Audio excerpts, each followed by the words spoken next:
वासुदेवाय। हरे कृष्णा। आप सबका स्वागत है श्रीमद् भागवतम सीरीज में। हमने अभी तक पहला स्कंद फर्स्ट कैंटो श्रीमद् भागवतम का डिस्कस किया है और आज हम उसके आगे चर्चा करेंगे। आज से सेकंड हम कैंटो डिस्कस करेंगे। जो 19 चैप्टर है वो लिंक है एक तरह से, कैसे फर्स्ट कैंटो सेकंड कैंटो से लिंक होता है। तो हमने लास्ट सेशन में डिस्कस किया था कि कैसे परीक्षित महाराज ने रूल किया। पांडवों के जाने के बाद पांडव कैसे रिटायर हुए, परीक्षित महाराज ने कैसे रूल किया, और परीक्षित महाराज जब रूल कर रहे थे उसके बाद कैसे कलयुग को रिसीव किया, कलयुग का क्या प्रभाव था, और कलयुग ने शेल्टर मांगी तो कलयुग परीक्षित महाराज ने कलयुग को कहाँ कहाँ शेल्टर दिया। और फिर परीक्षित महाराज से कैसे गलती हुई शमिक ऋषि के प्रति, और शमिक ऋषि के जो पुत्र थे ऋषि शृंगी ने उनको श्राप दिया 7 दिन में मृत्यु, उनकी मृत्यु 7 दिन में हो जाएगी। इतना हमने चर्चा किया था। आज हम उसके आगे से चर्चा करेंगे। हरे कृष्णा। सभी बोलिए हरे कृष्णा। हरे कृष्ण। सो जब ये पूरा इंसिडेंस हो गया तो इसके बाद परीक्षित महाराज वापस गए तो उनको बहुत रिग्रेट हुआ कि उन्होंने जो किया वो बिल्कुल भी किसी एक सभ्य राजा के लिए शोभित नहीं होता था। तो उनको बहुत लज्जा आई, शर्म आई जब भी उन्होंने एक्शन किया। बाद में अपने एक्शंस पे कंटेम्पलेट किया। जो भी जेन्युइन लोग होते हैं उनसे कोई भी गलती होती है, छोटी सी भी गलती होती है, उस पर कंटेम्पलेट करके वो रिपेंड करते हैं, और वो रिपेंटेंस ही उस व्यक्ति के लिए प्यूरिफाइंग होता है। सो इसी प्रकार से रिपेंट कर रहे थे, और परीक्षित महाराज प्रे कर रहे थे। वो समझ गए थे कि जरूर मेरे ऊपर कुछ ना कुछ कैलेमिटी आएगी, और वो प्रे कर रहे थे कि मेरी लाइफ में कैलेमिटी आनी चाहिए, बिकॉज कहीं ना कहीं इग्नोरेंस के प्रभाव में आते, या किसी न किसी, वो कई सारे कारण बताते हैं जो जो उनको लगता है कि जिसके प्रभाव में आके उन्होंने ऐसी गलती की। हालांकि उन्होंने जो गलती की थी वो भगवान की इच्छा से की थी, जैसा हमने लास्ट सेशन में डिस्कस किया था। तो वो कहते हैं कि मैं चाहता हूँ कि लेट द फायर ऑफ ब्राह्मणा wrath burn my kingdom, strength and wealth, so that I never again sinfully think of distressing the brahmanas demigod or cow। तो उस ब्राह्मण का गुस्सा पूरे पूरे राज को जला दे, ताकि मैं फिर से ऐसी गलती करने का दुस्साहस ना करूं। कुछ ऐसा सोच रहे हैं। तभी शमिक, तभी उनको इस न्यूज के बारे में पता चल जाता है कि जो उनका पुत्र था ऋषि सिंह, उसने श्राप दे दिया है। शमिक ऋषि ही अपने एक शिष्य जिनका नाम रहता है गौरमुखा, उसको भेजते हैं और बोलते हैं कि आप जाके परीक्षित महाराज को इन्फॉर्म कर दो। तो ये जो श्राप दिया रहता है सिंगी ऋषि ने, वो उनके सामने नहीं देता है, उनके जाने के बाद देता है। तो शमिक ऋषि गौरमुखा को भेजते हैं कि जाके आप परीक्षित महाराज को इन्फॉर्म करिए कि उनको ऐसा ऐसा श्राप मिल गया है, और जो रिट्रैक्ट नहीं किया जा सकता है। शमिक ऋषि को बताने का इंटेंशन क्या रहता है, ताकि वो अपना प्रिपरेशन स्टार्ट कर दें डेथ के लिए। तो जैसे ही ये सुनते हैं परीक्षित महाराज, वो प्रसन्न होते हैं। एक्चुअल में जो वो डिजायर कर रहे थे वो उनको मिला, और तुरंत वो अपना राज अपने जो पुत्र हैं जन्मेजय उनको बुलाते हैं, उसका राज्य भार सब जन्मेजय को सौंपते हैं, और तुरंत गंगा के किनारे चले जाते हैं। बोलते हैं कि मैं अब 7 दिन तक, मेरे शरीर छोड़ने तक मैं फास्टिंग करूंगा, कंप्लीट फास्ट। तो परीक्षित महाराज चले जाते हैं और उसी समय गंगा के किनारे जाके बैठ जाते हैं। तो उसी समय गंगा के किनारे बहुत सारे सेजेस, ऋषि मुनि, जो कि पूरे विश्व से, ना कि सिर्फ विश्व से, पूरे यूनिवर्सेस से, दूसरे दूसरे प्लेनेट से सब वहां पे आए रहते हैं, ऑन द सेक ऑफ कि वो लोग एक धाम के दर्शन करने आए हैं। जैसे ही वो लोग परीक्षित महाराज से मिलते हैं, परीक्षित महाराज उनसे प्रश्न पूछते हैं। वो लोग परीक्षित महाराज को देख के फॉर्चुनेट फील करते हैं, और सो एज परीक्षित महाराज भी उनको देख के फॉर्चुनेट फील करते हैं, मेरा अंत समय है और मुझे ऐसे महान ऋषि मुनियों के दर्शन हुए। सो वो उनसे पूछते हैं कि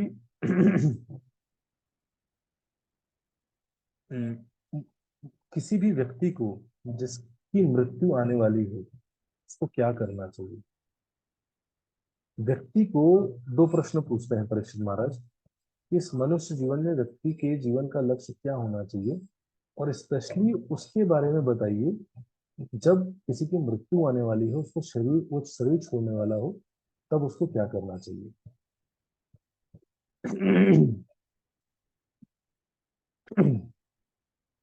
आई pray that if I again take birth in material world, और कहते हैं कि आप, ये मैं इसलिए जानना चाहता हूँ, इसलिए नहीं कि मैं जस्ट इस मटेरियल वर्ल्ड से बस बाहर निकलना चाहता हूँ।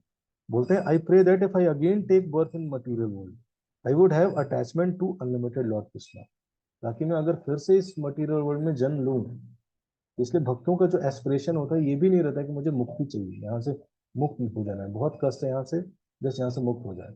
भक्त का क्या गोल होता है कि अगर मैं दोबारा भी इस भौतिक संसार में वापस आऊं तो मेरी भगवान के प्रति रति होनी चाहिए, भगवान से आसक्ति होनी चाहिए, भगवान के प्रति आकर्षण होना चाहिए, उनसे अटैचमेंट होना चाहिए।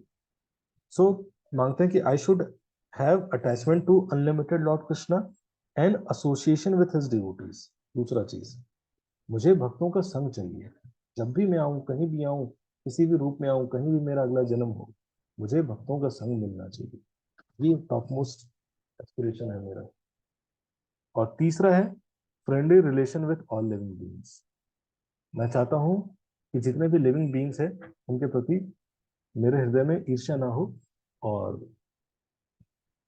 उनके प्रति मेरे अंदर फ्रेंडली रिलेशन हो। तो इस तरह से जितने भी सीजर्स आए रहते हैं सबको सबको स्वागत करते हैं, सबकी सबको प्रेज करते हैं, और बोलते हैं कि आप प्लीज मेरे इस प्रश्न का उत्तर दीजिए।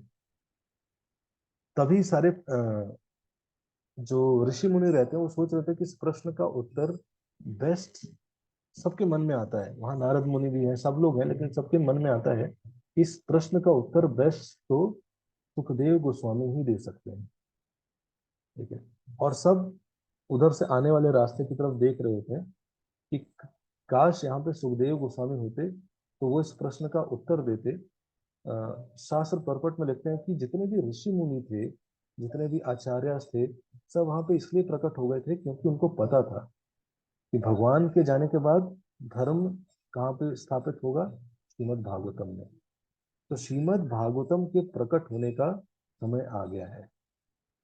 तो इसीलिए आए थे, धाम यात्रा करने के लिए नहीं आए थे वो लोग।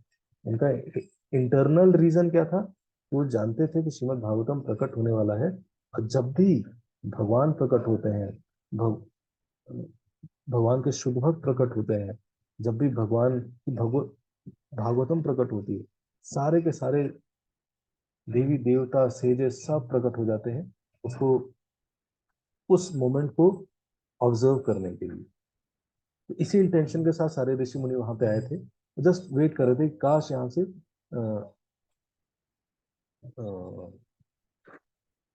सौनक ऋषि सुखदेव गोस्वामी आ जाते, और वो हमें सुनाते श्रीमद् भागवतम, और हमें भी श्रवण करने का मौका मिलता।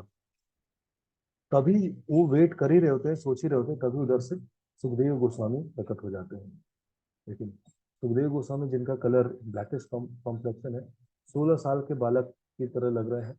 उनके जब वो आते हैं तो उनके चारों तरफ छोटे छोटे बच्चे हैं, और जैसे ही सुखदेव गोस्वामी आते हैं सारे ऋषि मुनि उनको प्रणाम करते हैं, परीक्षित महाराज गिर के प्रणाम करते हैं। तो जो बच्चे रहते हैं उनको ऑर्डिनरी समझ रहे होते हैं, लेकिन जैसे ही देखते हैं कि परीक्षित महाराज प्रणाम कर रहे हैं तुरंत बच्चे इधर उधर चले जाते हैं, और परीक्षित महाराज उनको बैठाते हैं। तो कई बार जो एडवांस डिवोटीज होते हैं वो देखने में बहुत नॉर्मल लग सकते हैं, लेकिन इनकी एक्टिविटीज देख के हमें लग सकता है ये तो नॉर्मल है, ये भी खांसते हैं, ये तो अरे इनको भी फीवर हो गया। लेकिन तो मैंने एक बार बड़ा अच्छा लेक्चर पॉइंट सुना था कि शुद्ध भक्त का ये मतलब नहीं होता कि उसके यहाँ पे सिंह होंगे। देखिए, कई बार हम सोच रहे होते हैं कि शायद शुद्ध भक्त वो होगा जिसके यहाँ पे सिंह निकले होंगे और मैं देखूंगा, या उसके या माथे पे कृष्णा लिखा होगा, लेकिन ये हाथ पे टैटू करा रखा होगा उसने। नहीं, देखो, शुद्ध भक्त मतलब जिस उसके हृदय में भगवान होंगे, लेकिन हृदय में भगवान के प्रति समर्पण होगा, भक्ति होगी, वो शुद्ध भक्त है। इसीलिए जो एक्सटर्नली जज कर पाना बहुत मुश्किल है, लेकिन जो ऋषि मुनि थे वो उनकी ग्लोरीज को जानते थे। जैसे ही सुखदेव गोस्वामी प्रकट हुए, उन्होंने तुरंत क्या किया, प्रणाम किया। सुखदेव गोस्वामी को परीक्षित महाराज ने प्रणाम किया। फिर परीक्षित महाराज ने ये जो इंसिडेंट हुआ, शुक्रताल कहते हैं इसको, आपको मैंने बताया था, मुजफ्फरनगर से थोड़ी सी दूर है ये जगह, Shukratal.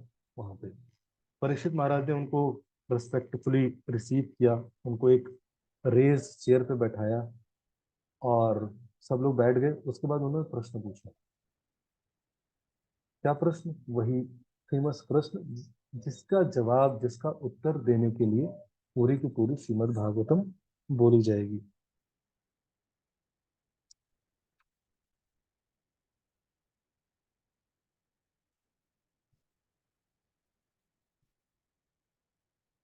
O Guru of Saint, show the way of perfection for all persons and especially for one who is about to die.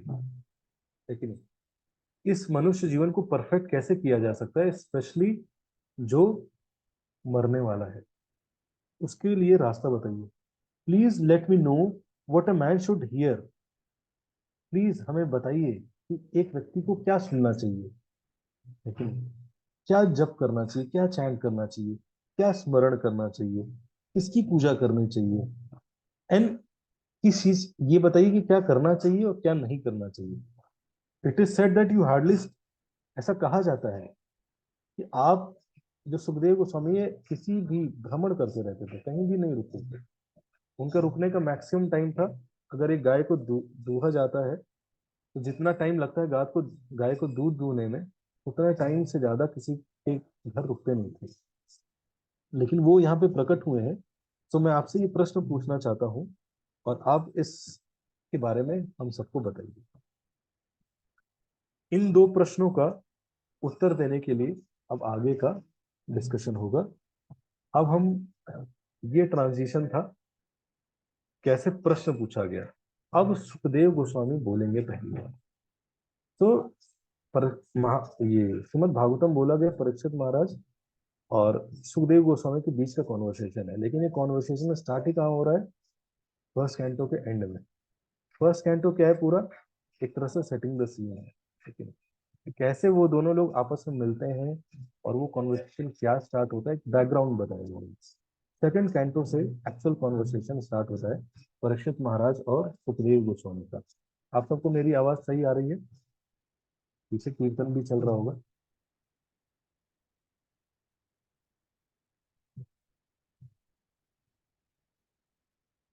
दो लोग सुन रहे हैं। ओ, तीन चार लोग हैं, हरी बोल। पांच, सात, आठ भक्त जगे हुए हैं, नौ, दस, अरे वाह। यस। तो सेकंड कैंटो भी स्टार्ट होता है, ओम नमो भगवते वासुदेवाय।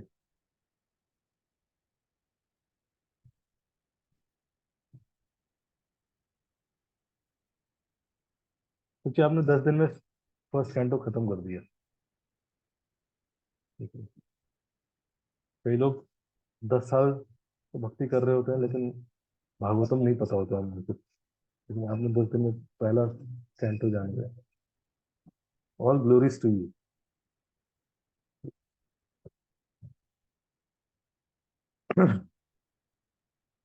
तो अब हम थोड़ा डिटेल में चर्चा करेंगे, जो भी प्रश्न पूछे उसका उत्तर क्या देते हैं। सो चैप्टर का नाम है the first step in God realization. तो प्रश्न पूछा गया कि what is the ultimate duty of every person and specially one who is about to die. दूसरा प्रश्न था what he should hear, chant and remember, and what he should not do. इन दोनों प्रश्नों का उत्तर देते हुए आगे का डिस्कशन है। तो जैसे ही प्रश्न सुनते हैं परीक्षित महाराज का, सुखदेव गोस्वामी बोलते हैं कि आपका जो प्रश्न है ये एक ऐसा प्रश्न है, लोग बहुत सारे प्रश्न पूछ रहे हैं, लेकिन हर व्यक्ति हर समय कुछ ना कुछ प्रश्न पूछ रहा है।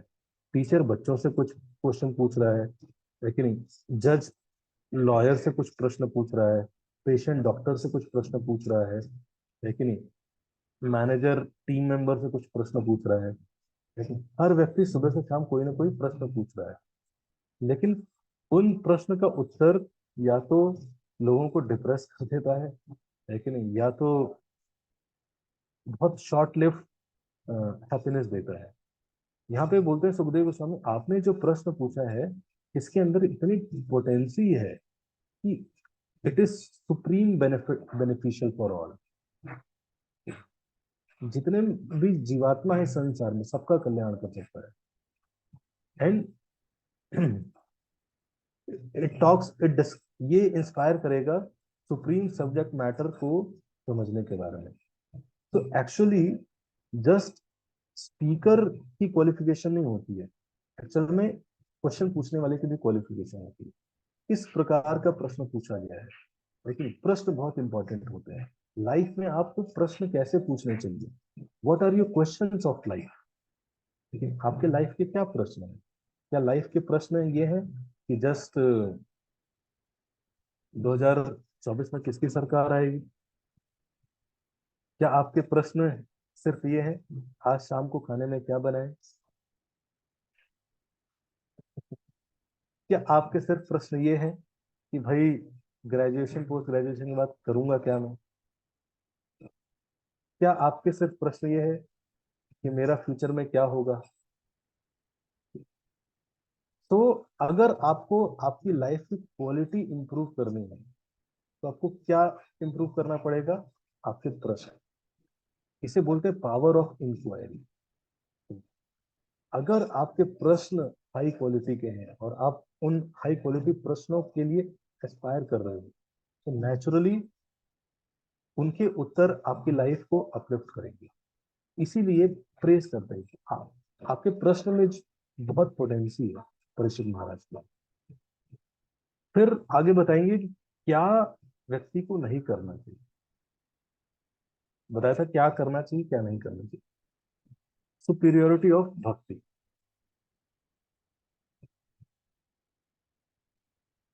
Those persons who are materially engrossed, being blind to the knowledge of ultimate truth, have many subject matters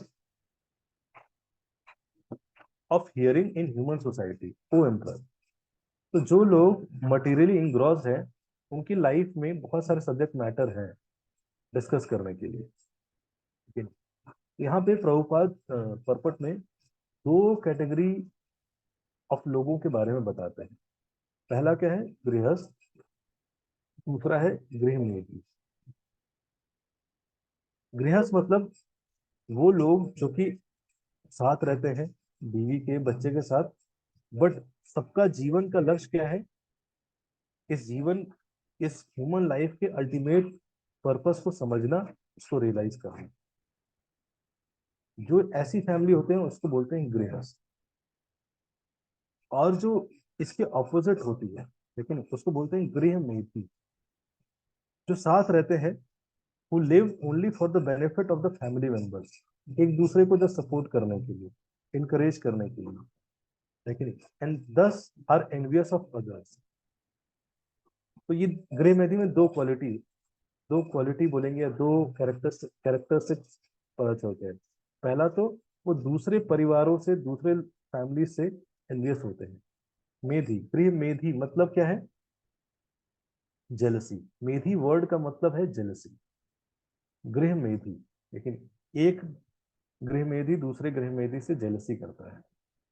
अब देखेंगे, इसलिए हर व्यक्ति आजकल जेलसी है, ईर्ष्या है।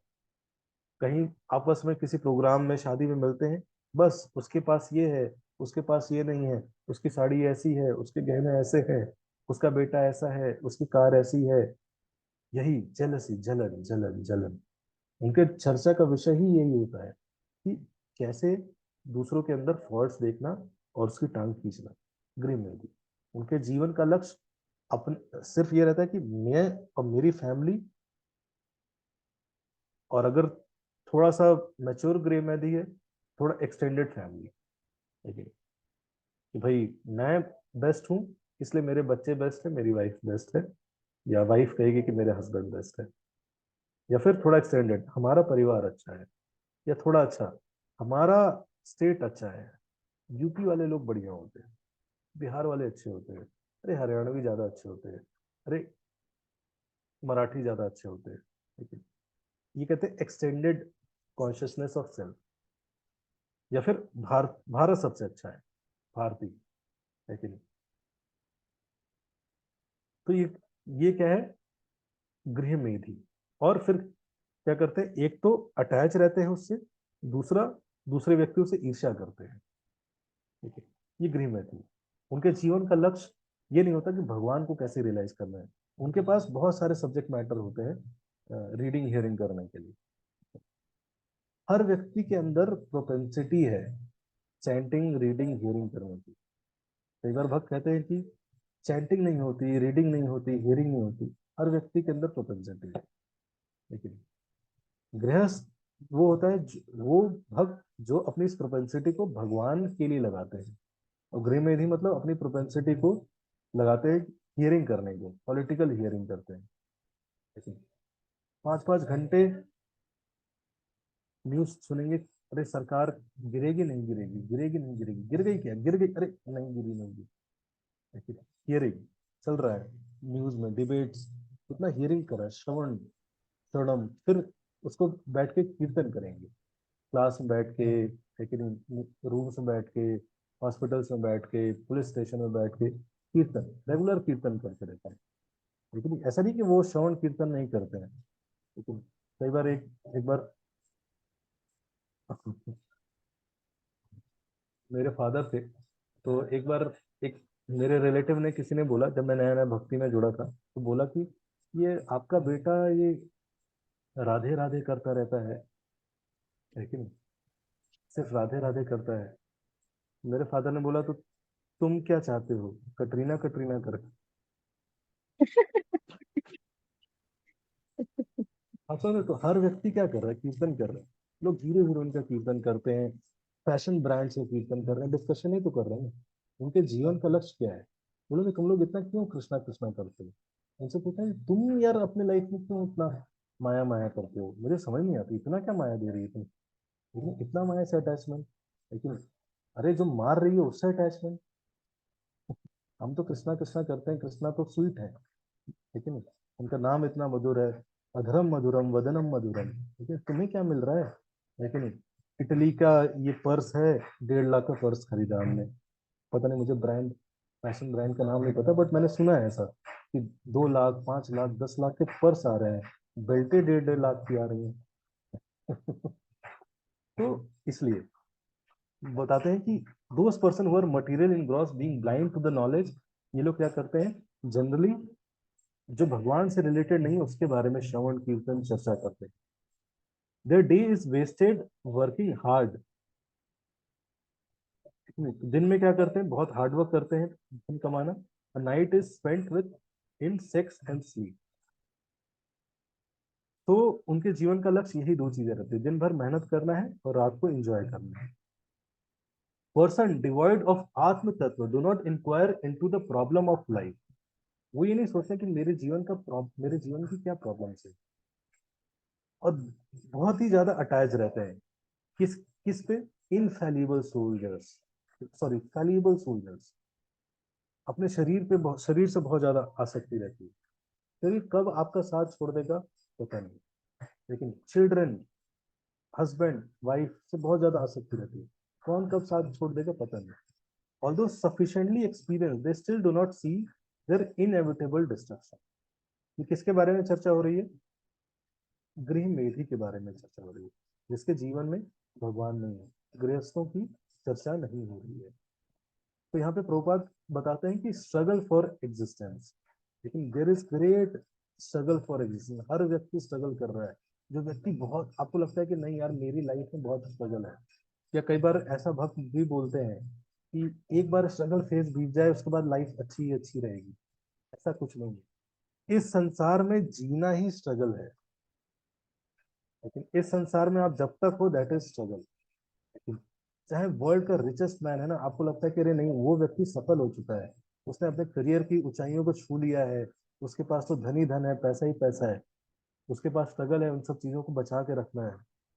लेकिन हर व्यक्ति स्ट्रगल में है, और जिसके पास सब कुछ है, बचाने वाले भी लोग हैं, उसको स्ट्रगल है कि यार मुझे मरना नहीं है, मुझे ये सब छोड़ना नहीं है, लेकिन वो मर जाता है। ठीक है। इसीलिए प्रभुपाद लिखते हैं बहुत powerful line, the history of human society proves it that there is struggle in this world. लेकिन एक बार प्रभुपाद बोले, आई एम फ्रांस, किसने बोला था? मुसोलिनी था। लेकिन जैसे हिटलर था वैसे मुसोलिनी था, तो हमेशा बोलता था कि आई एम फ्रांस, मैं ही फ्रांस हूँ, मेरे से फ्रांस चल रहा है। प्रभुपाद गए, उसका उसकी मूर्ति लगी हुई थी, प्रभुपाद गए वहां पे स्टिक रखे, प्रभुपाद अपने डिसाइपल से बोले, France is here, where is he? France आज भी यहाँ है। वो कहता था आई एम फ्रांस, कहाँ है वो, कहाँ गया? खत्म हो गए। बड़े बड़े महाराजा अलेक्जेंडर द ग्रेट सब खत्म हो गए, कोई नहीं बचा है। लेकिन कौन व्यक्ति अब क्या कर रहा है, कुछ नहीं पता। तो इसलिए जो समझदार व्यक्ति होता है वो समझता है कि ये फ्यूटिलिटी है, लेकिन जो समझदार व्यक्ति नहीं होता है वो नहीं समझता, इन सब चीजों से बहुत ही ज्यादा आसक्त रहता है। इसीलिए बोलते हैं सुखदेव गोस्वामी, क्या चैंट करना चाहिए? One should desire freedom from fear and misery, must hear about, glorify and remember Lord. इसलिए जो भी फ्रीडम चाहता है उसको क्या करना चाहिए? भगवान हरि की भक्ति करनी चाहिए। चाहे किसी को लिबरेशन चाहिए फिर भी भक्ति करिए, चाहे किसी को भगवान के प्रति आसक्ति है तो भक्ति करना चाहते हैं इसलिए भक्ति करिए। कहने का मतलब है कि भगवान के बारे में श्रवण कीर्तन स्मरण करना चाहिए।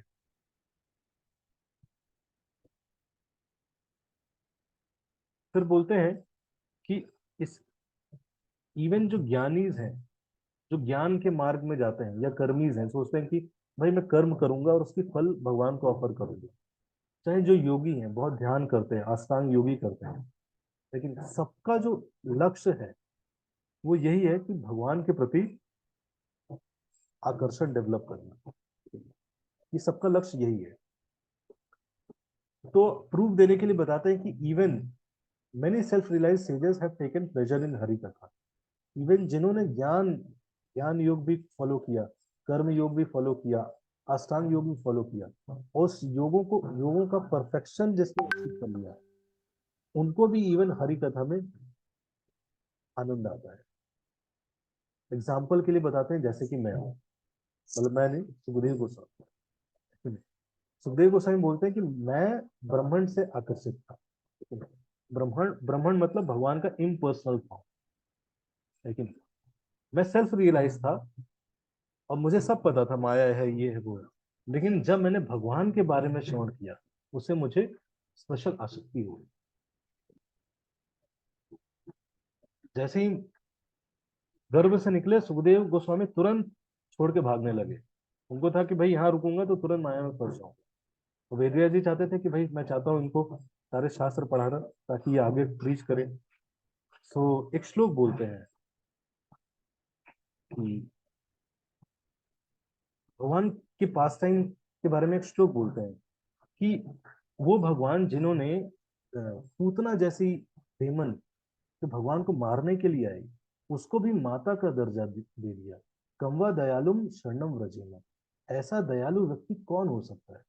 और जैसे ही सुनते रुक जाते हैं, तुरंत आते हैं। तो बोलते हैं कि इवन मैं आकर्षित हो गया। भगवान के बारे में श्रवण करना, कीर्तन करना इतना नेक्टेरियन है कि इवन जो लोग परफेक्ट कर चुके हैं लाइफ, लेकिन योगा के थ्रू उनको भी ये आकर्षित लगता है, वो भी अपना समय स्पेंड करना चाहते हैं, सुनना चाहते हैं। लेकिन और फिर बोलते हैं कि जो भी श्रीमद् भागवत सुनता है, फल अगर श्रद्धा से सुन रहा है, हियरिंग भागवतम, उसके उसके साथ क्या होगा? उसके अंदर अनफ्लिंचिंग फेथ आ जाएगा सुप्रीम पर्सनैलिटी ऑफ गॉडहेड के प्रति, भगवान कृष्ण के प्रति। उसका जो फेथ होगा इतना स्ट्रांग हो जाएगा कि कोई भी उसको हिला नहीं सकता। और फिर बोलते हैं भक्ति में भी सबसे टॉप मोस्ट चीज क्या है? भक्ति का में भी कौन सा लिम्ब सबसे पावरफुल है?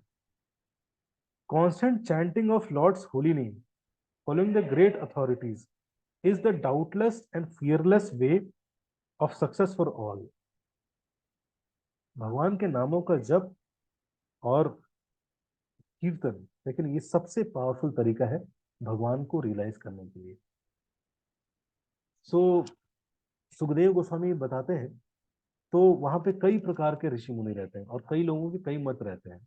कई लोग का रहता है कि भाई जीवन का परफेक्शन, कई लोग सोचते हैं अष्टांग योग से किया जा सकता है, कई लोग सोचते हैं कि कर्म योग से किया जा सकता है, लेकिन तो initially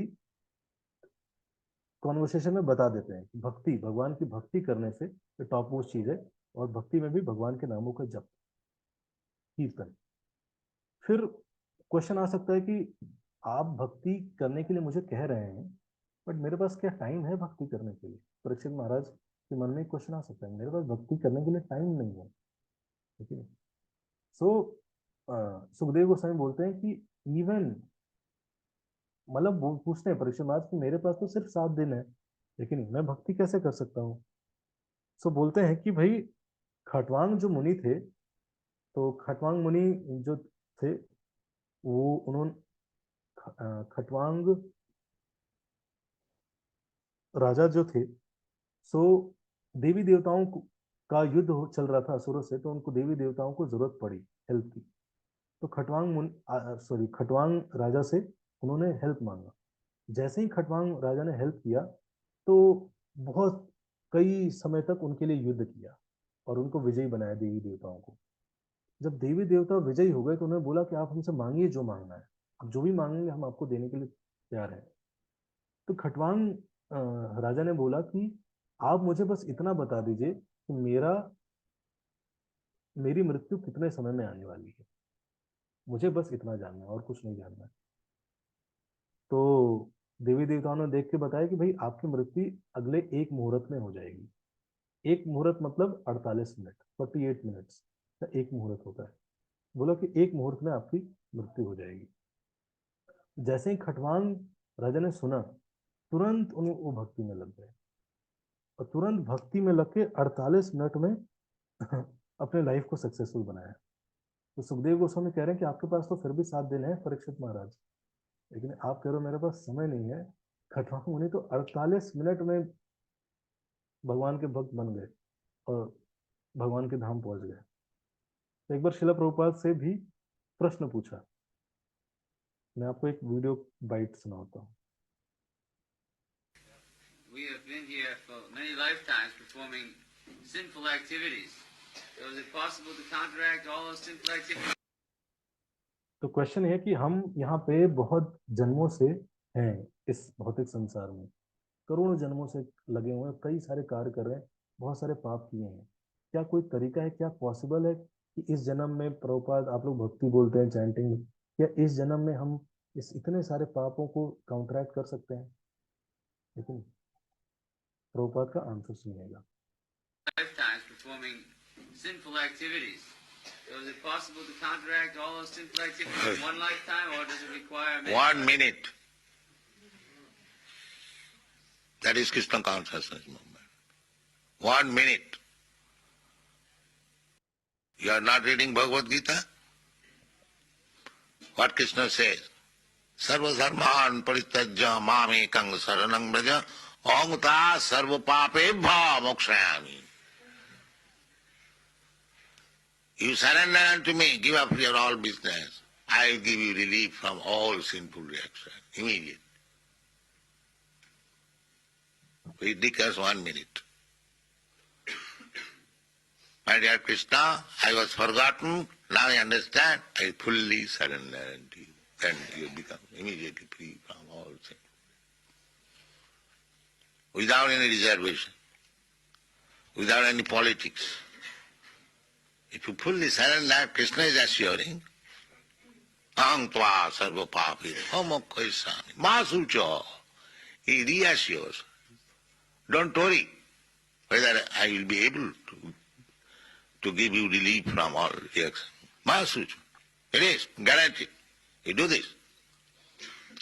So, How much time it requires to surrender to Krishna? Immediately you can do that.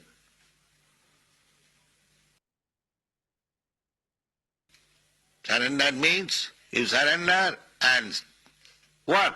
As Krishna says. That is surrender. What Krishna says to do. Manmana bhavavad bhakta madhyajimang namaskuru. 4 things. You always think of me and you become my devotee, you worship me and offer your respectful obeisances and you do these 4 things. That is full surrender. Mami vaishyasi, asangsa. Then you come to me without any doubt. Everything is there. Krishna has given everything fully. If you accept it, then life is very simple. There is no difficulty. Yes, तो सुखदेव गोस्वामी बोले कि एक मुहूर्त, प्रभुपाद बोलते हैं 1 minute, 1 minute में व्यक्ति surrender कर सकता है, भगवान उसका सब खत्म कर सकते हैं। ये कृष्णा कॉन्शियसनेस का पावर है। तो वहां पे बहुत सारे ऋषि मुनि रहते, तो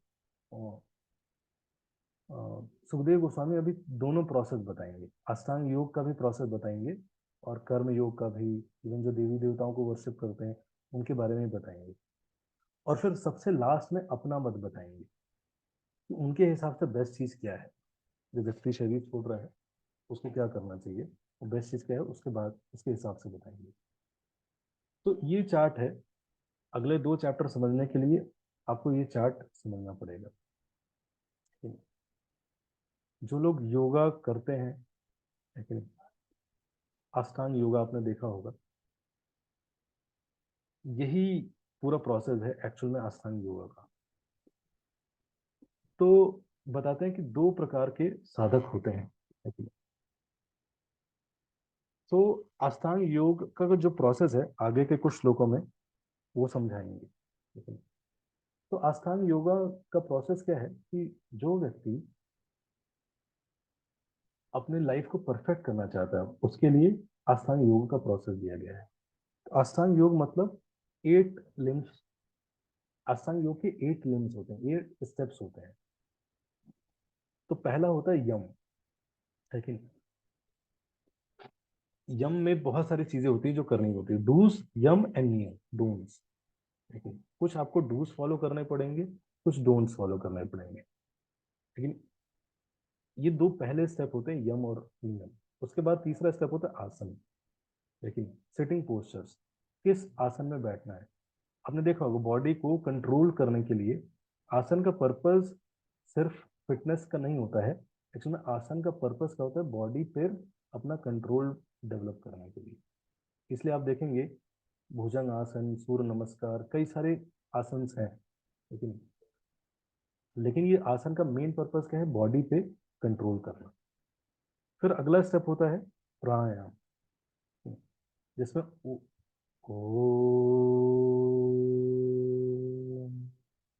और इसमें अनुलोम विलोम बहुत सारी चीजें करते हैं। इसका पर्पस क्या होता है, अपने ब्रेथ को कंट्रोल करना। तो सबसे पहला स्टेप क्या होता है, यम और नियम के द्वारा अपने शरीर पर कंट्रोल प्राप्त करना। शरीर पर जैसे जैसे कंट्रोल प्राप्त होता है तो वैसे ही प्राणायाम, ब्रेथ पे कंट्रोल प्राप्त करना। और अगर इन 2 चीजों पे कंट्रोल है तब आप क्या कर सकते हो, प्रत्याहार। प्रत्याहार मतलब माइंड कंट्रोल, तब जाके माइंड कंट्रोल होगा। ये तो माइंड कंट्रोल बहुत मुश्किल चीज है, आज मन ही है जो वो चीज है जो सबको परेशान कर रहा है। तो अगर कोई भी मन को कंट्रोल करना चाहता है, मन से बहुत ज्यादा परेशान है, मेंटल हेल्थ अगर आप पूरे विश्व की समस्या को सॉल्व करना चाहते हैं, इसका पहला स्टेप है यम एंड नियम, मतलब लिविंग अ रेगुलेटेड लाइफस्टाइल। अगर किसी की लाइफ इरेगुलेटेड चल रही है, मन उसका नेचुरली उसको परेशान करेगा। लेकिन उसी कंडीशन आप देखो, बहुत ज्यादा लो फील करना, बहुत नेगेटिव फील करना, ये सिम्टम्स है। क्यों? क्योंकि मन बहुत ही ज्यादा अनकंट्रोल्ड है। तो मन कंट्रोल्ड है तो सबसे पहले क्या करना चाहिए, उसको लाइफस्टाइल अपना एक ऑर्डरली करना चाहिए। फिक्स करें, ये चीजें मुझे करनी है, ये चीजें मुझे लाइफ में नहीं करनी है, इसकी लिस्ट होनी चाहिए। अगर और डिटेल में आप शास्त्र क्या कहते हैं वो जानना चाहते हैं तो हम कभी इस पर चर्चा करेंगे, ठीक है। तो सेल्फ कंट्रोल करने के लिए जो भी यम नियम है, फिर आसन, फिर प्राणायाम, फिर प्रत्याहार, ठीक है, मन को कंट्रोल करना। अब अगला स्टेप होता है धारणा, ठीक है, फिर ध्यान और फिर समाधि। तो धारणा क्या होती है, इसको बोलते हैं मन को आपने कंट्रोल किया प्रत्याहार में। अब धारणा मतलब आप भगवान पे फोकस करेंगे, मेडिटेट करेंगे। फिर ध्यान मतलब भगवान के हर लिम्स, बॉडी के लिम्स पे मेडिटेट करना। समाधि मतलब एक्चुअल में आप सिचुएट हो गए, ब्रह्मन रियलाइजेशन कर लिया आपने। तो ये 8 स्टेप्स होते हैं। सो प्रत्याहार में अगर कोई है जिसने अपना मन भी कंट्रोल कर दिया लेकिन उसके डिजायर्स हैं, लेकिन मटेरियल डिजायर्स हैं उसके पास, तो क्या होता है, अगर नहीं है तो सीधे अब वो क्या कर सकता है, नेक्स्ट स्टेप पे जा सकता है और भगवान के परमात्मा फॉर्म पे मेडिटेट करके ध्यान और फिर समाधि में जा सकता है। लेकिन अगर किसी के मटेरियल डिजायर्स हैं तो उसको क्या करना पड़ेगा, उसका धारण आश्रय कह सकते हैं, मतलब धारण में किस चीज पे वो मेडिटेट करेगा। वो वहां पे डिस्क्रिप्शन आता है भगवान के विराट रूप का। जी, भगवान का विराट रूप एक्चुअल में जो नियोफाइट लोग हैं उनके लिए बताया गया है। ये भगवान का मटीरियल फॉर्म है कह सकते हैं।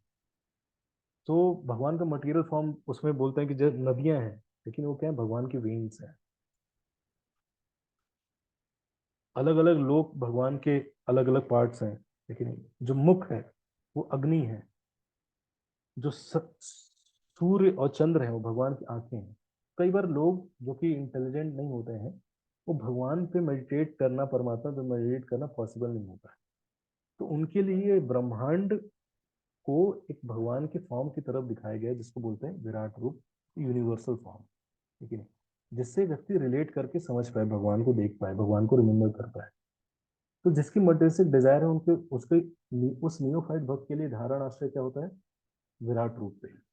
और फिर भी अगर उसके अंदर डिजायर्स है तो उसका क्या होता है, क्रम मुक्ति प्रोग्रेस होता है, लिबरेशन मुक्ति, उसकी क्रम मुक्ति होती है।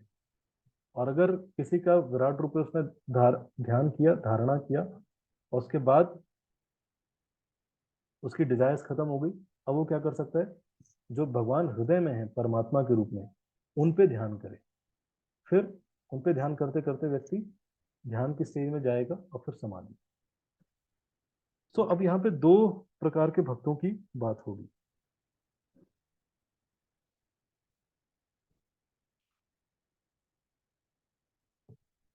क्लियर हुआ है चार्ट आप लोग को? तो 26 से 28 फिर 29 से 37 में भगवान के विराट रूप के बारे में डिस्कस हुआ है कि कोई भी नियोफाइड व्यक्ति है अगर विराट रूप पे मेडिटेट करना चाहता है तो ये रूप है, उससे रिलेट करके समझ सकता है। फिर अगले सेकंड चैप्टर में बोलते हैं Brahma ji created the universe by meditating on विराट रूप। Temporary pleasures are like dreams and one should work only to keep one's body and soul together. तो ब्रह्मा जी जो थे उन्होंने विराट रूप पे मेडिटेट करके ये पूरा क्रिएशन किया। सो आगे आएगा कि इवन ब्रह्मा जी, लेकिन का कंक्लूजन, उन्होंने वेदों को 3 बार पढ़ा लेकिन उनका कंक्लूजन कुछ और था। सो इस प्रोसेस में बोलते हैं कि जो व्यक्ति है उनको क्या करना चाहिए, अपने लिविंग, अपने जीविका के लिए कम से कम उनको जो नीड है उस चीज का इस्तेमाल करना चाहिए। तो बोलते हैं कि क्या, श्लोक आता है बहुत इंपॉर्टेंट है, क्या धरती फ्लैट नहीं रही अब, क्या आपको खटिया या बेड की जरूरत है? लेकिन आप आराम से सोने के लिए खटिया बेड ढूंढ रहे हैं, क्या धरती प्लेन नहीं है? आप पिलो के लिए पिलो ढूंढ रहे हैं, क्या आपके पास हाथ नहीं है ऐसे सोने के लिए? लेकिन क्या आप यूटेंसिल्स ढूंढ रहे हैं, क्या आपके पास ऐसे वो नहीं है, हाथ नहीं है ऐसे? आप ऐसे करेंगे तो प्लेट बन जाता है, इसमें कुछ भी खा सकते हैं, है कि नहीं? कपड़े की क्या आवश्यकता है जब, क्या पेड़ नहीं है, उनकी स्किन नहीं है, उस पर नहीं जी सकते? Are there no torn clothes और roads, do trees don't give charity, क्या पेड़ आजकल चैरिटी नहीं करते, आपको फल फूल ये सब नहीं दे रहे हैं? क्या आपको ताजा पानी पीने के लिए नदियां नहीं है? क्या रहने के लिए घर क्या आवश्यकता है? आर माउंटेन्स केव क्लोज्ड, क्या जो पहाड़ों में गुफाएं हैं वो बंद हो गई हैं? लेकिन why then flatter the proud rich man, तो क्यों अमीर लोगों के पीछे भागना? क्या भगवान ने अपने सरेंडर्ड जीवात्माओं को प्रोटेक्शन देना बंद कर दिया है? लेकिन मतलब इतना क्यों विचलित हो? तो अष्टांग योगी के लिए बताया जा रहा है कि उसको बहुत ज्यादा इन सब प्रोसेस में डिपेंडेंट नहीं रहना चाहिए। प्रभुपाद यहाँ पे बोलते हैं कि जो एक्चुअल में जो सेजेस है, कि उनके लिए बताया गया है कि उनको बहुत ज्यादा इन सब चीजों के लिए परेशान नहीं होना चाहिए। कहने का मतलब ये है कि जब भगवान है, अगर आपने समर्पण किया है तो रक्षा करेंगे, आपको सारी नीडफुल चीजें देंगे। लेकिन इवन अफ्रीका के जंगल में जो हाथी है ना, उसने सरेंडर भी नहीं किया है, उसको उसका खाना 1 टन होता है, वो 1 टन खाना उसको दे रहा है। लेकिन चींटी है, चींटी का खाना होता है, लेकिन उसका कोई किचन नहीं है, कोई उसको राशन कार्ड नहीं है, गवर्नमेंट की कोई फूड स्कीम नहीं है, उसको मिल रहा है। लेकिन इंसानों में दिक्कत क्या है, क्योंकि इंसान होर्ड कर लेता है, दूसरों का भी होर्ड करके अपने पास रख लेता है। लेकिन फिर भी भगवान प्रभुपाद लिखते हैं कि इवन जो कृष्णा कॉन्शियस डिवोटी, उनको इतना चिंता करने की आवश्यकता नहीं है। क्या भगवान अपने सरेंडर सोल्स को प्रोटेक्ट नहीं करेंगे? जब जो नॉर्मल लिविंग एंटिटीज के लिए सब कुछ कर रहे हैं, तो आप तो भगवान के नामों का जप कर रहे हो, आप तो भगवान पे बिलीव कर रहे हो, श्रवण कर रहे हो, कीर्तन कर रहे हो, भागवतम क्लास ले रहे हो, क्या आपके लिए नहीं खड़े होंगे भगवान? मतलब क्या भगवान भगवान नहीं रहे? अगर आपको ये डाउट आ रहा है, मतलब लग रहा है आ जाए वो दिन आ गया कि भगवान भगवान नहीं रहे अब, ऐसा तो नहीं हुआ। So, if one worship the super soul, one's ignorance is destroyed. Only gross materialists will reject bhakti and choose कर्म कांड। ठीक है, यहाँ पे कर्म कांड को सुखदेव गोस्वामी रिजेक्ट कर रहे हैं। कर्म कांड क्यों करना है? लेकिन सो एक्चुअल में इसका मतलब ये नहीं है कि हमें पेड़ की छाल कल से पहनने लगना है, या फिर प्लेट फेंक के हाथ पे खाना खाएंगे, नहीं। प्रोपात प्रिंसिपल समझा रहे हैं कि एक्चुअल में जितनी नेसेसिटी है उतने के साथ जीने का हमें सीखना चाहिए। बहुत ज्यादा वांट्स के पीछे नहीं भागना चाहिए। नीड्स आर इम्पोर्टेंट, और नीड्स के लिए चीजें हमें करना चाहिए, लेकिन जितनी भी नीड्स है उसके लिए वर्क करना चाहिए। बट बहुत ज्यादा अपने वांट्स को कम करना चाहिए, कहने का मतलब ये है। क्यों? क्योंकि अगर जितना वांट्स हमारे दिमाग में रहेगा, उतना क्या होगा, भक्ति करने का मन नहीं करेगा। सो दूसरा इंपॉर्टेंट प्रिंसिपल समझाते हैं, इवन जो लोग रिनाउंस करते हैं उनके लिए। The renounce order of life is never meant for begging. जो ये सन्यास है या ब्रह्मचारी बनना है, ये इसका मतलब ये नहीं है कि आप भिखारी हैं। हालांकि भारत में ऐसे भिखारी ट्रीट किया जाता है। मैंने जब ज्वाइन किया था तो मैंने ऐसा सोचा नहीं था, लेकिन जब ज्वाइन करने के बाद सैफरन पहना और उसके बाद जो ट्रीटमेंट मिला ना, भक्तों के समाज में नहीं लेकिन बाहर वालों से, तो मैंने ऐसा सोचा नहीं था कि भारत के लोग ऐसा सोचते हैं। लेकिन लिटरली आपको सोचते हैं कि अनपढ़ है व्यक्ति, गंवार है और भिखारी है। लेकिन क्यों? क्योंकि कई लोग ऐसा सोचते हैं कि ये लोग जो हैं ये पैरासाइट्स हैं। लेकिन ये लोग सोसाइटी से इतना कुछ ले रहे हैं, दान लेते हैं, ये लेते हैं, और सोसाइटी में एक्चुअल में कंट्रीब्यूट क्या कर रहे हैं? कुछ नहीं कंट्रीब्यूट है। There is no contribution, zero contribution. इसलिए आप देखेंगे प्रभुपाद कई बार जाते थे तो प्रभुपाद से कई टीवी रिपोर्टर्स क्वेश्चन पूछते थे कि यू हैव नो कंट्रीब्यूशन। लेकिन जो भक्त होते हैं वो एक्चुअल में सबसे टॉप मोस्ट कंट्रीब्यूशन कर दे रहा है। वो क्या है? समाज को एक डायरेक्शन दिखाता है, किस डायरेक्शन में जाना है। समाज कार्य तो बहुत कुछ कर रहा है, लेकिन डायरेक्शन नहीं है उसके पास। लेकिन तो ये सबसे बड़ा कंट्रीब्यूशन है। इसलिए जो लोग रिनाउंस ऑर्डर में, उनका ये कर्तव्य है, उनका फर्ज है। क्या? प्रभात पर्पट में लिखते हैं कि they should speak such subject matter regularly. लेकिन ऐसे सब्जेक्ट मैटर्स को रेगुलरली बोलना चाहिए, लिखना चाहिए। जैसे रूप गोस्वामी, सनातन गोस्वामी थे, उन्होंने सब कुछ था उनके पास, सब कुछ छोड़ के आए, लेकिन उन्होंने सारे शास्त्र लिखे। क्यों? ताकि पूरे समाज का कल्याण हो सके। सो लेकिन कई लोग ऐसे हैं जो कि on the name of becoming mendicant, अब देखोगे अगर हरिद्वार में जाओ लेकिन या कहीं भी बनारस में जाओ, आपको बहुत सारे ऐसे साधु दिखेंगे जो सब क्या करते हैं, जस्ट जाके दान मांगते हैं और फिर उससे अपना जीवन यापन करते हैं। कई लोग तो शराब पीते हैं, कई कई चीजें करते हैं। तो प्रभुपाद बहुत क्रिटिसाइज करते हैं। और प्रभुपाद इवन जो डिवोटीज हैं उनको भी बोलते हैं कि आप इतना क्यों भयभीत हो, क्या भगवान अपने सरेंडर लोगों की रक्षा करना बंद कर दिए हैं, लेकिन इतना क्यों डाउट में है। सो हमने देखा कि जो ये प्रोसेस था, यहाँ पे धारणा में दो प्रोसेस बताए। लेकिन एक तो जो नया भक्त होता है वो क्या करता है, विराट रूप पे मेडिटेट करता है, उसका धारण आशय विराट रूप होता है। लेकिन जो थोड़ा मैच्योर भक्त होता है, एडवांस योगी होता है, वो क्या करता है, परमात्मा पे मेडिटेट करता है। लेकिन विराट रूप मतलब एक्सटर्नली भगवान को देखना, परमात्मा मतलब अपने हृदय में जो भगवान है उनको दर्शन करना।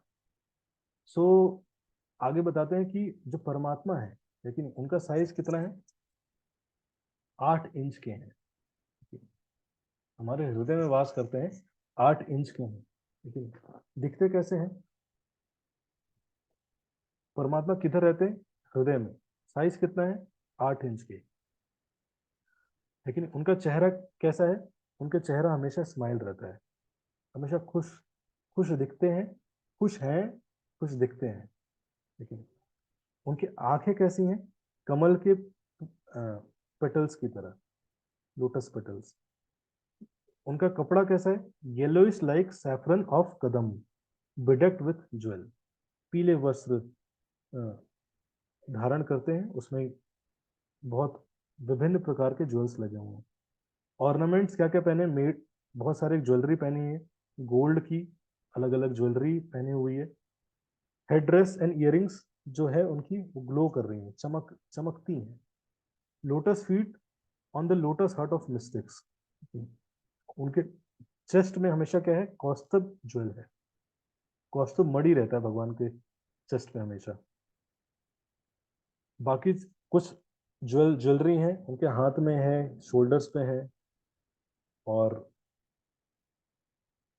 सुंदर वैजंती फूलों की माला पहनी हुई है उन्होंने। कमर पे भी उनकी ज्वेलरी है। लेकिन इस तरह से भगवान के परमात्मा रूप का डिस्क्रिप्शन आता है। जो मैच्योर अष्टांग योगी होता है वो क्या करता है, भगवान के परमात्मा रूप पे ध्यान करता है। और जो नियोफाइट होता है वो क्या करता है, भगवान के विराट रूप पे ध्यान करता है। Dhyan by meditating on each limb. तो जो ये परमात्मा रूप पे फोकस करता है, मेडिटेट करता है, इसको बोलते हैं धारणा। अब इसका जो नेक्स्ट लेवल होता है उसको बोलते हैं ध्यान। ध्यान में क्या होता है, भगवान के हर लिम्ब पे मेडिटेट करना, भगवान के लोटस फीट में मेडिटेट करना। बोला कि भगवान के लोटस फीट कितने सॉफ्ट हैं, कमल के पुष्प तरह हैं, इस लोटस फीट ने कितने लोगों को शेल्टर दिया है, इसे बोलते हैं ध्यान। लेकिन भगवान पे ध्यान, इसलिए भगवान का दर्शन करते हैं कि कहते हैं ना ध्यान से करना चाहिए। उस ध्यान से का मतलब क्या है, ध्यान से मतलब भगवान के हर लोटस, भगवान के एक एक पार्ट पे मेडिटेट करना, लेकिन उसको रिलेट करना शास्त्रों से। लेकिन शास्त्र क्या कहते हैं उनके उन लिम्स के बारे में, जैसे मैंने बताया आंखें हैं कमल के पुष्प की तरह है। फिर बोलते हैं कि ब्रह्मा जी, लेकिन 3 बार पढ़े, क्या सारे वेद 3 बार पढ़ गए, लेकिन उनका कंक्लूजन क्या था, he ascertained that attraction for the supreme personality of Godhead Shri Krishna is the highest perfection of living। कि भगवान के प्रति आकर्षण डेवलप करना ही एक्चुअल में सबसे बड़ा धर्म है। The personality of Godhead Lord Shri Krishna is in every living being along with individual soul। भगवान हर जीवात्मा के साथ पर्सनली प्रेजेंट रहते हैं उस जीवात्मा को हेल्प करने के लिए। तो यहाँ पे बताते हैं आगे के 2 श्लोक में कि भगवान को रियलाइज करने के लिए, भगवान के प्रति आकर्षण डेवलप करने के लिए जो बेस्ट प्रोसेस है वो है साधना भक्ति, साधना करना। O king, it is therefore essential that every human being hear about, glorify and remember the supreme personality of Godhead always and everywhere। So अभी वो अपना रियलाइजेशन बता रहे हैं कि एक्चुअल में भगवान की भक्ति है वो सर्वश्रेष्ठ है। अष्टांग योग है, उसको क्रिटिसाइज किया मतलब बताया कि बहुत लेंदी प्रोसेस है लेकिन डिफिकल्ट है। दूसरा कर्म योग है, वो भी बहुत डिफिकल्ट है। इसलिए मेरे मत के अनुसार सबसे टॉप मोस्ट क्या है, भक्ति योग। भक्ति योग को पालन करना चाहिए। और भक्ति योग से क्या होता है, जो हमारा लाइफ है सबसे पहले क्या होता है वो प्यूरिफाई होता है, और दूसरा भगवान के प्रति आकर्षण डेवलप होता है। भक्ति योग कैसे करना चाहिए, इसकी शुरुआत साधना भक्ति से करना चाहिए। फिर प्रश्न आता है कि जो बाकी देवी देवताओं को, कई लोग वहां बैठे हैं ऋषि मुनिगण, जो बाकी देवी देवताओं की पूजा करते हैं क्या उनका क्या होगा। तो बोलते हैं कि यहाँ पे डेमी गॉड वर्शिप और भगवान कृष्ण के प्रति भक्ति को कंपेयर कर रहे हैं कि जो बाकी लोगों की भक्ति करते हैं, बाकी देवी देवताओं की भक्ति करते हैं, जैसे कोई ब्रह्मा जी की भक्ति करता है तो क्या चाहता है कि मैं इन पर्सनल ब्रह्म ज्योति में मिल जाऊं। तो हर देवी देवताओं की भक्ति से किसी न किसी व्यक्ति को कुछ ना कुछ मिलता है। जैसे इंद्र की भक्ति कोई करता है, powerful sex. Prajapati Daksha, good progeny. Durga Devi की भक्ति से गुड फॉर्च्यून, आपका किस्मत बहुत अच्छी हो जाएगी। अग्निदेव की भक्ति से, भक्ति नहीं, अग्निदेवी की वर्शिप से पावर। वसुस की, वसु से मनी। रुद्र से आप हीरो बन सकते हैं। अदिति, आपके घर में लार्ज स्टॉक ऑफ ग्रेन्स रहेगा। आदित्यास की पूजा करते हैं तो आपको हेवनली प्लैनेट जाने का मौका मिलेगा। विश्वदेव की पूजा करते हैं, वर्ल्डली किंगडम। साध्या की पूजा करते हैं तो आपकी पॉपुलैरिटी, फेम बढ़ेगा। अश्विनी कुमारस की पूजा करते हैं, लॉन्ग आपकी लाइफ बहुत बढ़ेगी। पृथ्वी की पूजा करते हैं, आपकी बॉडी बहुत, उसका बिल्ड बहुत अच्छा होगा। Gandharvas beauty, apsaras and Urvashi good wife. Supreme lord यज्ञ की पूजा करते हैं, tangible fame. Lord Shiva, vast learning. Uma की good marital relationship, Parvati ji की पूजा करने से। Lord Vishnu, spiritual advancement in knowledge. अगर मून की पूजा करते हैं, चंदा की पूजा करते हैं, सेंस ग्रेटिफिकेशन। डेमंस की पूजा करते हैं तो विक्ट्री ओवर अपने एनिमीज। तो इस तरह से कुछ आगे के पहले 9 श्लोकों में बताया गया कि देवी और देवी देवताओं की पूजा करने से क्या क्या मिलता है। आज का श्लोक यही है याद करने का, 10th। आप मेरे पीछे पीछे बोल सकते हैं। अकाम सर्व कामो वा, बोलिए। अकाम अकाम सर्व सर्व कामो कामो वा, मोक्ष काम उधार दी, मोक्ष मोक्ष काम उदारते तीव्रेन भक्ति योगेन तीव्रेण भक्ति योगेन यजेत पुरुषं परम। यजेता पुरुषं परम्। अकाम सर्व कामो वा, अकाम सर्व कामो मोक्ष काम उधार दी, मोक्ष काम उदारते तीव्रेन भक्ति योगेन तीव्रेण भक्ति योगेन यजेत पुरुषं परम। यजेता पुरुषं परम्। इसका मतलब है, तो पूरा डेमी गॉड की वर्शिप करके किसको क्या प्राप्त होता है वो बताने के बाद सुखदेव गोस्वामी बोलते हैं, a person who has broader intelligence must worship the Lord with intense भक्ति, वेदर हिज, किसी की कोई भी इच्छा है अकाम, लेकिन कोई डिजायरलेस है, उसकी कोई इच्छा नहीं है, फिर भी उसको भगवान की भक्ति करनी चाहिए। सर्व काम मतलब फुल ऑफ डिजायर्स है, उसकी अलग अलग प्रकार की डिजायर्स हैं, लेकिन उसकी डिजायर है जॉब लग जाए, ये मिल जाए, वो मिल जाए, लेकिन उसको भी क्या करना चाहिए, भक्ति करना चाहिए। उसको भी देवी देवताओं के पास जाने की आवश्यकता नहीं है। ठीक है। कर्मीज, जो कर्मीज है अपनी लाइफ में मटेरियल चीजें चाहते हैं, सक्सेस चाहते हैं, पैसा चाहते हैं, ठीक है, जो आप चाहते हो, लेकिन भक्ति करो। लेकिन कई बार लोग आते हैं तो बहुत डांट देते हैं, नहीं ये सब नहीं मांगना चाहिए, नहीं मांगने दो उसको, लेकिन बोलो भक्ति करो। क्या करो, ये साधना का प्रोसेस है, फॉलो करो, मिल जाएगा आपको। ठीक है। अकाम सर्व काम, तो सर्व काम, काम की इच्छा से भी आ रहा है, लेकिन किसी का डिजायर है कि भाई मेरी शादी अच्छी हो जाए, यस भक्ति करो, चैंट हरे कृष्णा। ठीक है। डोंट, उसको बोलो मत कि अरे क्या शादी वादी जीवन में कुछ नहीं रखा है, बोलने की जरूरत नहीं है, लेकिन उसको बोलो यस आप हरे कृष्णा करो, कृष्णा विल गिव यू। लेकिन गुड हस्बैंड, गुड वाइफ, लेकिन आपको जॉब नहीं मिल रही, chant Hare Krishna, you will get good job. लेकिन सर्व काम, भक्त लोग सर्वकामी लोगों को एक तरह से वो बोलते हैं। म्यूट कर लीजिए सारे भक्त। एक तो इस क्लास से हुए चे अभी तो जापान प्रेम में ना चे अभी तो मोक्ष कामा, डिजायरस ऑफ लिबरेशन, किसी को लिबरेशन भी चाहिए, वो कहता है कि नहीं मुझे भगवान से आसक्ति नहीं, मुझे ब्रह्म ज्योति में मिलना है। बोला हाँ हाँ मिलो, लेकिन हरे कृष्णा करो। लेकिन सबको कैसी भी डिजायर, कुछ भी क्या कराना है, भक्ति। लेकिन और जो तीव्रेन भक्ति योगी ना, लेकिन अगर कोई तीव्र योग से भक्ति करता है उसको वो सारी चीजें तो मिलेंगी ही, लेकिन और भगवान क्या देंगे, उसको टॉप मोस्ट चीज भी देंगे। प्रभुपाद एक जगह लिखते हैं कि अगर कोई भगवान के नामों का श्रवण कर रहा है, रेगुलर भगवान के बारे में सुन रहा है, वो जिस भी सिचुएशन में है उस सिचुएशन में उसको सक्सेस मिलेगा। लेकिन बाई एक जगह मैं भाई शेयर करूंगा अगर से, प्रोविडेंस की सिचुएशन में जिस भी प्रोफेशन में उसको रखा गया है, जिस भी परिस्थिति में रखा गया है, जिस भी सिचुएशन में रखा गया है, अगर वो निरंतर नित्यम भागवत सेवा कर रहा है उसको वहां पे सक्सेस मिलेगा, इवन मटेरियल चीजों में भी सक्सेस मिलेगा।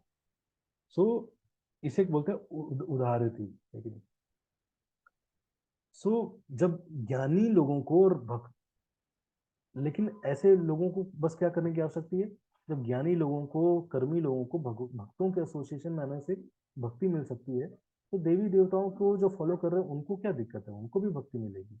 बस उनको क्या करना पड़ेगा, भक्तों के संग में आना पड़ेगा, लेकिन भक्तों से श्रवण करना पड़ेगा।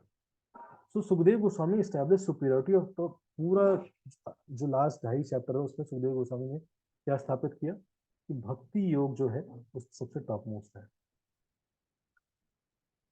फिर अब सौनक आदि ऋषि सुद गोस्वामी से क्वेश्चन पूछते हैं कि फिर परीक्षित महाराज ने और आगे क्या प्रश्न पूछा, आप बहुत विद्वान हैं लेकिन हम सुनना चाहते हैं, सुश्रुतम, हम बहुत ईगर हैं, तो आप हमें प्लीज बताइए कि परीक्षित महाराज ने आगे क्या पूछा, कौन व्यक्ति है जो भगवान के बारे में और श्रवण नहीं करना चाहेगा। लेकिन अगले कुछ जो श्लोक हैं बहुत स्ट्रांग है, जिनका हृदय कमजोर है लीव कर दीजिएगा। लेकिन खैर आपके लिए नहीं है, लेकिन आपके आसपास ऐसे लोग होंगे उनके लिए। Only animalistic men glorify those who are expert in enjoying animalistic pleasures। लेकिन जो लोग कुत्ते के समान हैं, लेकिन ये सुअर के जैसे हैं एकदम, या जो कैमल है, ये एस गधा है, वो लोग ही ऐसे लोगों को बहुत ही ज्यादा ग्लोरीफाई और ग्लैमराइज करते हैं। जो कैमल होता है वो क्या करता है, थॉर्न खाता है, और थॉर्न खाता है उसके उससे कट जाता है उसका जीभ और खून निकलने लगता है। वो उसी खून को वो टेस्ट, उसी के टेस्ट में उसको आनंद आने लगता है। तो वैसे कई लोग अपनी बहुत वाइटल एनर्जी को लूज करते हैं और उसी में उनको आनंद आता है। लेकिन हॉक्स क्या होते हैं, जिनको नाली में रहना पसंद है। लेकिन आप देखेंगे हॉक्स की कई हॉगनियां होती हैं, लेकिन एक सुअर कभी भी अकेला नहीं रहता है। लेकिन अगर बॉयफ्रेंड गर्लफ्रेंड बनाना ही टॉप मोस्ट अचीवमेंट है, सक्सेस है, तो सबसे ज्यादा सक्सेसफुल तो सुअर है। लेकिन एक साथ 12-12 सुअरनियों को मेंटेन करता है विदाउट कंप्लेन्स, सबको टाइम देता है। लेकिन कुत्ता है और एस गधा, लेकिन अगर मेहनत करना ही, हार्ड वर्क करना ही, हार्ड वर्क करो, हार्ड वर्क करो, हार्ड वर्क ही सब कुछ है। सबसे ज्यादा हार्ड वर्क तो गधा करता है, सुबह से लेकर शाम तक बोझा उठाता रहता है। किसके लिए, घास के लिए, उसको कुछ चाहिए भी नहीं, जस्ट मेहनत करता है, कुछ मत करो, जस्ट हार्ड वर्क करो, तो गधा भी करता है। तो बोल रहे हैं कि ऐसे लोग को, ऐसे लोगों के बारे में चर्चा करने में आनंद आता है, जो लोग इस प्रकार के हैं। सौनक ऋषि इंस्पायर सुद गोस्वामी टू स्पीक मोर, बोल रहे हैं कि आप और बोलिए। क्यों, क्योंकि अगर जिस जिस कान ने भगवान के बारे में नहीं सुना, वो कान किस तरह से है, जैसे सांप का बिल होता है ना, वैसा ही है वो कान। अगर जिस जीव ने भगवान के नामों का जप नहीं किया, भगवान के बारे में चर्चा नहीं की, वो कैसी है? मेंढक की जीभ की तरह है। लेकिन इतनी निकलती है, इतनी निकलती है। आपने देखा मेंढक की जीभ बहुत लंबी होती है। तो कंपेयर करें कि वो जीव, अगर कोई भी ह्यूमन बीइंग अपनी जीभ से भगवान के नामों का चर्चा नहीं कर रहा है, तो उसकी जीभ कैसे है? मेंढक की जीभ की तरह है।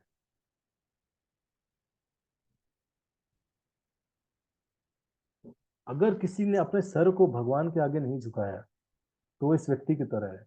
लेकिन अपने सर पे बहुत बड़ा बोझ लादा हुआ है, हेवी बर्डन। अगर किसी ने अपने आप को भगवान की सेवा में नहीं लगाया, लेकिन तो ऐसा लग रहा है कि उसने हाथ में चूड़ियां पहन ली है, लेकिन उस चूड़ियों से बहुत भारी भारी चूड़ियां पहनी है, और उससे उसका हाथ हिल नहीं रहा है। जैसे डेड मैन होता है ना, हाथ ऐसे पड़ा रहता है, वो डेड मैन की तरह है।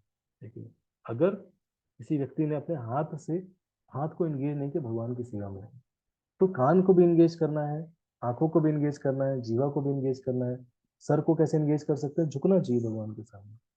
लेकिन मन मना भव मद्भक्तो मध्याम जीवम नमस्कुरु, नमस्कार करना चाहिए डेली। सुबह उठते ही भगवान को नमस्कार करना चाहिए, लेकिन सोने से पहले भगवान को नमस्कार करना चाहिए। ये भगवान आपकी कृपा से आज का दिन मेरा बहुत अच्छा गया।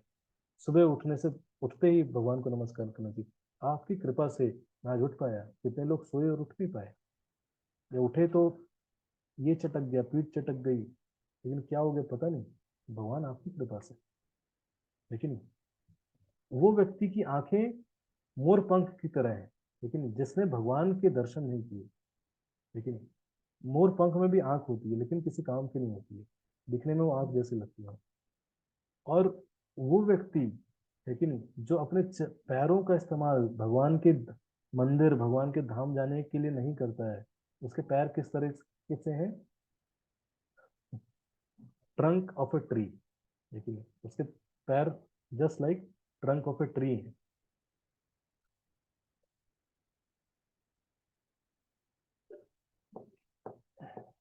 अगर किसी व्यक्ति ने किसी शुद्ध भक्त के चरणों की धूली नहीं ली, लेकिन अपने नाक से तुलसी की गंध नहीं सूंघी, तो व्यक्ति क्या है? मृत है। अब किसी व्यक्ति ने, किसी का व्यक्ति के हृदय अगर नहीं बदला थोड़ा सा भी भगवान के नामों का जप करके, तो व्यक्ति क्या है? उसका हृदय स्टील की तरह है, स्टील का हृदय है। इसीलिए हे सुखदेव गोस्वामी, प्लीज हमें और हरि कथा बताइए, क्योंकि हम ऐसे व्यक्तियों की तरह नहीं बनना चाहते हैं। यहाँ पे ये चैप्टर समाप्त होता है। फिर गुरु शील प्रभुपाद की जय। तो सेकंड कैंटो थोड़ा सा फिलॉसफी बेस्ड है, इसमें ज़्यादा फिलोसफिकल चीज़ें डिस्कस होंगी। और अगला है जो थोड़ा सा और डिफिकल्ट सब्जेक्ट मैटर है, क्रिएशन ऑफ यूनिवर्स। इस ब्रह्मांड की रचना कैसे होती है, जानने के लिए आप हमें ज्वाइन करिए कल इसी समय। Thank you so much. Hare Krishna Krishna Krishna Hare Hare, Hare Ram Ram Ram Hare Hare.